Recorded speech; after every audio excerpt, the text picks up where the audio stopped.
अस्सलाम वालेकुम मेरे भाइयों, मेरी बहनों और मेरे बुज़ुर्गों, आप सबको अशफ़ाक़ इस्हाक़ सत्ती की जानिब से बहुत बहुत सलाम अर्ज़ हो। मैं आपके सामने आज विराजमान हूँ।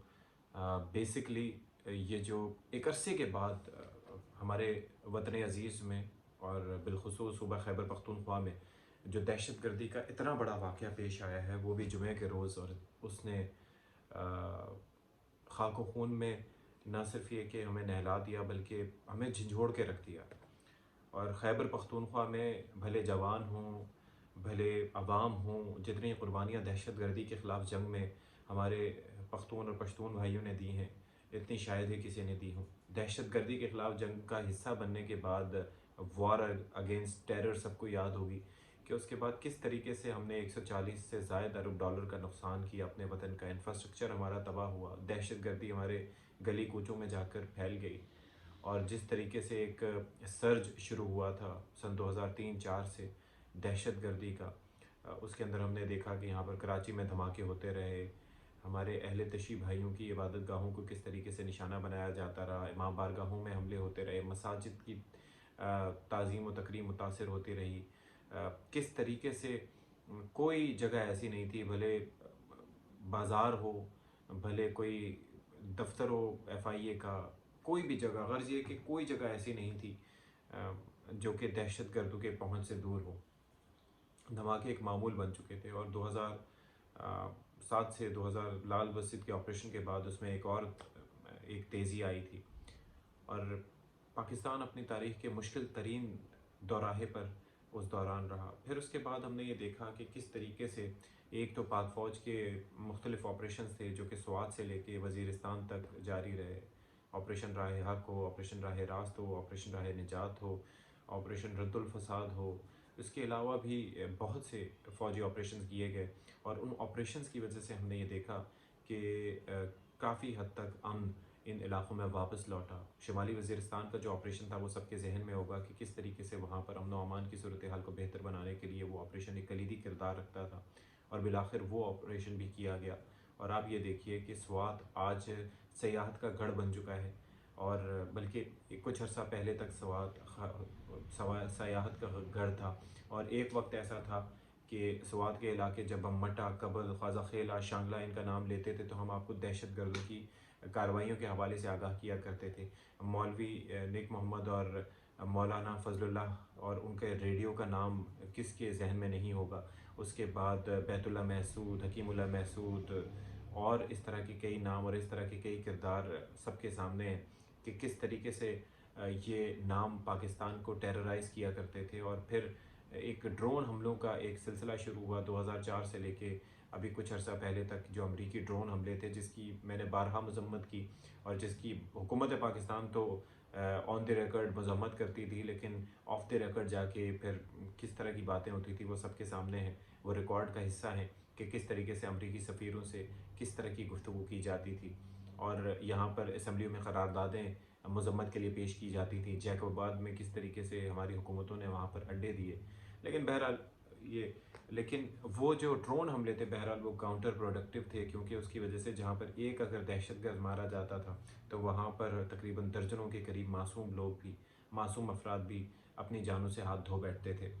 खैर, coming back to the point कि अफवाज पाकिस्तान ने, हमारे हसास इदारों ने, हमारी एजेंसीज़ ने जिस तरह से ताबड़तोड़ कार्रवाइयाँ की दहशतगर्दों के ख़िलाफ़, इंटेलिजेंस बेस्ड ऑपरेशंस किए जिनके नतीजे में मुल्क से दहशतगर्दों का सफाया हुआ। फिर उसके साथ साथ दहशतगर्दों के स्लीपर सेल्स, उनके सहूलतकारों के ख़िलाफ़ जिस तरीके से बाकायदा तौर पर कैटेगोरिकली एक्शन हुआ, उनके ख़िलाफ़ कार्रवाइयाँ हुई और उन्हें बताया गया कि अगर आप किसी को पनाह देंगे तो आप बच नहीं पाएंगे। ट्रेस कर करके आहिस्ता आहिस्ता इस अफरियत का ख़ात्मा किया गया। और कुछ अर्सा पहले तक हमें ये लग रहा था कि मुल्क में अमन व अमान बहाल हो गया है, लेकिन 2021 के बाद से हम देख रहे हैं कि जब से एक एक मुआफ़ी दी गई, एक लोगों को, कुछ लोगों को छोड़ा गया, उसके बाद से हम देख रहे हैं कि दहशतगर्दी फिर हमारा दरवाज़ा खटखटा रही है। स्वात में गुज़िश्ता दिनों उस पर प्रोटेस्ट भी हुआ था, लोगों ने उसके ऊपर काफ़ी एहतजाज भी किया था। और आज बल्कि गुज़िश्ता दिन जो खैबर पख्तूनख्वा में जिस तरीके से वो हमला हुआ था जुमे के रोज़, आप ये देखिए कि उसने सबको हिला कर रख दिया। उसने, आप यकीन कीजिए कि तबाही की वो दास्तान हमें देखने को मिली है कि اس کی مثال نہیں ملتی. 100 کے قریب افراد اپنی زندگی کی بازی ہار چکے ہیں, سینکڑوں زخمی ہیں. مسجد میں جس نوعیت کا دھماکہ تھا اور جس طرح کے حساس علاقے میں یہ دھماکہ ہوا, نیو جوڈیشل کمپلیکس وہاں پر ہے, پھر ساتھ ہی ساتھ وہاں پر ڈپٹی کمشنر کا آفس ہے, سول لائنز کا, پولیس لائنز کا یہ جو علاقہ ہے یہ اپنے طور پر خود یہاں پر چیک پوسٹیں موجود ہیں, میڈیا کی بھی انٹری ویسے نہیں ہو پاتی. اور جس طریقے سے وہاں پر جب نماز ہوئی تو 400 کے قریب پولیس اہلکار اور افسران وہاں پر نماز ادا کر رہے تھے, اور جہاں بھاگ اور شہید ہونے والوں میں زیادہ تعداد انہی کی تھی. تو آپ اندازہ کر سکتے ہیں کہ کس طریقے سے ایک اسٹریٹجی کے تحت یہاں پر یہ حملہ کیا گیا. یہ بتایا گیا کہ ہم اندر بھی پہنچ سکتے ہیں, ہم دھماکہ بھی کر سکتے ہیں, اور سیکیورٹی لیپس جس طرح کا ہوا اس کی کوئی نظیر نہیں ملتی. پھر 4 گھنٹے تک جو ریسکیو آپریشن تھا اس کے اندر جو ہمیں تعطل دیکھنے کو ملا کہ سمجھ ہی نہیں آ رہی تھی, بھول چکے تھے سارے. ایک وقت تھا جب لیڈی ریڈنگ اسپتال اور باقی جو علاقے تھے, حیات آباد میڈیکل کمپلیکس یا اس طرح کے جو نام تھے, یہ جو بڑے بڑے ہاسپٹلز مختلف شہروں میں ہوا کرتے تھے, وہاں پر آلریڈی ایمرجنسی نافذ ہو رہتی تھی, ڈاکٹرز اور عملے کی چھٹیاں منسوخ رہتی تھی. ریسکیو اداروں کو پتہ ہوتا تھا کہ انہوں نے کس طریقے سے اٹھانا ہے. لیکن یہ تمام تر خطرات ہونے کے باوجود, تھریٹس ہونے کے باوجود, اور نیشنل ایکشن پلان کے بعد ہم نے دیکھا جو 2014 میں جب وہ معصوم بچوں کو جس طریقے سے ہم نے دیکھا کہ شہید کیا گیا تھا, جو 132 لاشیں پورے پاکستانی قوم نے اٹھائے, اس کے بعد ایک نیشنل ایکشن پلان ترتیب دیا گیا جس پہ فوج, پھر حکومت, اپوزیشن سب یک زبان ہو کر انہوں نے یہ کہا کہ یہ چیزیں ہیں, ان کے خلاف کارروائی ہونی چاہیے. ان نقطوں پر اگر عمل درآمد مکمل طور پر ہوتا تو آج یہ صورتحال دیکھنے کو نہ ملتی. اب سچویشن یہ ہے کہ تھوڑا سا مزید فوکسڈ ہونے کی ضرورت ہے.